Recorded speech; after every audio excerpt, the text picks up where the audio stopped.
접목된다. 옛날 그대로 판각을 하고 있는 고인수의 전수관을 찾았다. 이곳에선 지난 1991년 석가탑에서 나온 다란이경을 그대로 복원해냈다. 5,336자를 목판으로 복원하는 데는 13개월 이상이 걸렸다고 한다.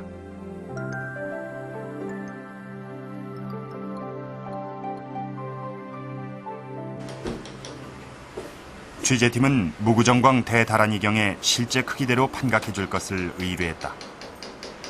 폭 6.7cm의 목판에다 글자를 새기는 과정은 그야말로 고도의 긴장과 집중력이 필요한 작업이었다. 몇 밀리미터의 오차, 손의 힘 조절에 따라 목판 전체를 망칠 수도 있기 때문에 최고의 장인이 아니면 엄두도 내지 못할 일이었다.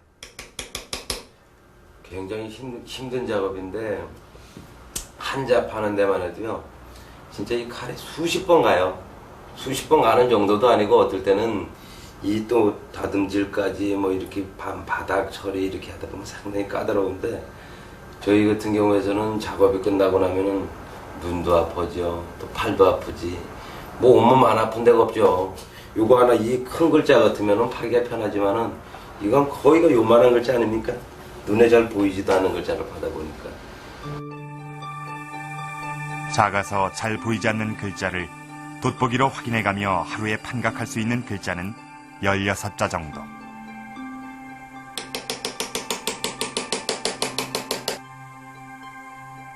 목판의 앞뒷면에 꼬박 240자를 새기는데 보름이 좋게 걸린다고 한다.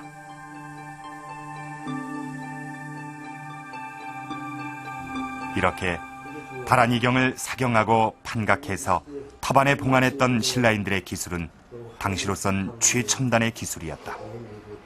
그 신라인들의 그 모든 종이 기술이라든가 이제 목 개발이라든가 모든 각 판각 기술까지도 모든 기술이 집약된 화학 기술의 총집합체로 봐야 되는 거죠. 그만큼 그 신라 시대의 그 우수한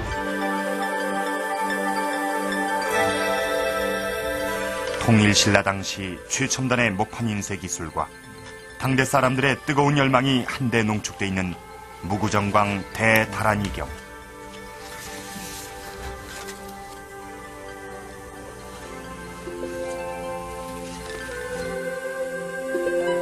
왜 신라인들은 다른 곳에선 발견되지 않는 이 다란이경을 불국사 석가탑 속에 모셔둬야만 했을까?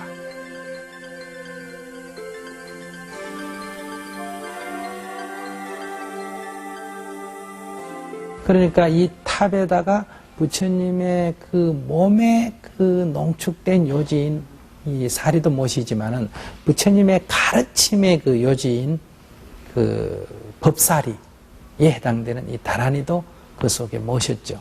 그럼 이런 거를 왜 탑 속에 모셨나 하면 이런 것들을 모시고 우리가 지극하게 기도를 하게 되면 모든 재난이 사라진다. 재난이 없는 세상을 갈구했던 신라인들은 석가탑의 모습뿐 아니라 그 속까지도 경전의 세계로 만들고자 했다.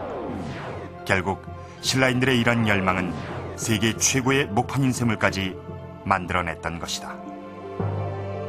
이렇게 신라인들은 경전을 형상화해서 탑을 만들고 그 속에 온갖 정성을 담은 다란이경까지 넣음으로써 이 조형물에 혼을 불어넣으려고 했던 것입니다. 무구정광 대다란이경이 나온 이 석가탑에 또 다른 이름이 있다는 것은 여러분도 잘 알고 계시죠? 무영탑입니다. 백제 석공 아사달과 아사녀 둘은 혼인한 지가 얼마 되지 않았습니다. 이 백제 석공 아사달은 이 석가탑을 만들기 위해서 신라 땅으로 떠난 후 돌아오지 않게 되자 아사녀는 남편을 찾아서 서랍을 오게 되는데 탑이 완공이 되고 그 탑 그림자가 연못에 비추어지게 되면은 그때서야 남편이 돌아온다고 했는데 이 탑 그림자가 비춰질 기미가 전혀 보이지 않게 되고 기다림에 지쳐 메말라가던 아사녀는 결국 그 연못에 자신의 몸을 던져 자결하고야 맙니다. 탑 그림자가 비춰지지 않아서 석가탑이 무형탑, 그림자 없는 탑이 됐다는 얘기입니다. 그렇다면 이 불국사 어딘가에 이 석가탑이 비춰질 만한 그런 연지가 있었던 걸까요? 자, 여기에서 이 조선시대의 차의 성인이라고 불리우는 이 초이선사의 시를 한번 살펴보도록 하겠습니다. 승천교박 구연지에 칠보누대 아롱지고 무영탑 그림자를 보노라니 아사녀가 와서 보는 듯하구나. 그러니까 거기에는 분명 연지가 있었고 또 석가탑의 그림자가 거기 비쳤었다는 그런 얘기입니다. 그렇다면 이 탑의 그림자가 비칠 만한 연지는 과연 어디에 있었던 걸까요?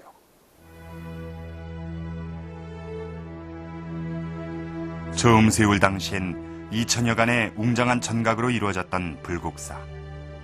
비를 맞지 않고도 경내를 다닐 수 있었다고 전해진다. 그러나 몇 차례의 전란을 겪으면서 순환을 당했다. 불국사 복원의 노력은 계속 이어져 왔다. 그러나 불국사가 그나마 옛 모습을 되찾은 것은 70년대 초반의 대대적인 발굴 복원 공사에 의해서였다.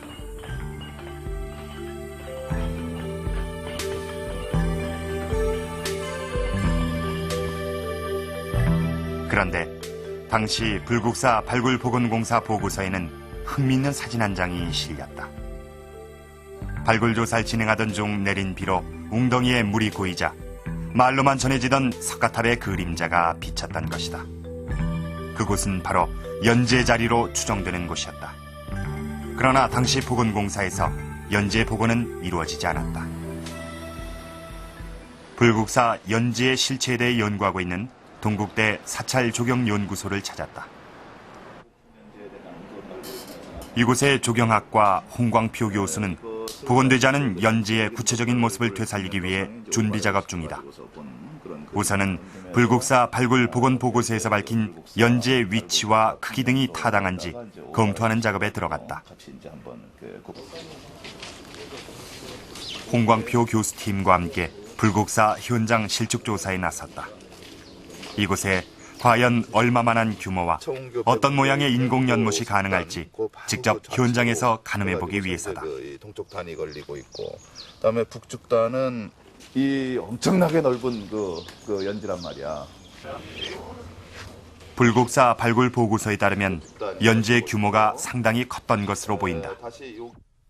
실측 결과 청운교 남쪽에서 발굴된 연못은 대략 동서 39.5m, 남북으로 25.5m에 이르는 타원형이고 깊이는 약 2 내지 3m 정도로 돌로 쌓아올려 지은 인공연못이라고 전한다. 그렇다면 현재 청운교 앞의 공터와 정원수 공간이 모두 연지터로 포함되는 자리였다. 1200년 전 당시 신라인들은 청운교 백운교 앞에서 규모가 큰 연못을 만났을 것이다.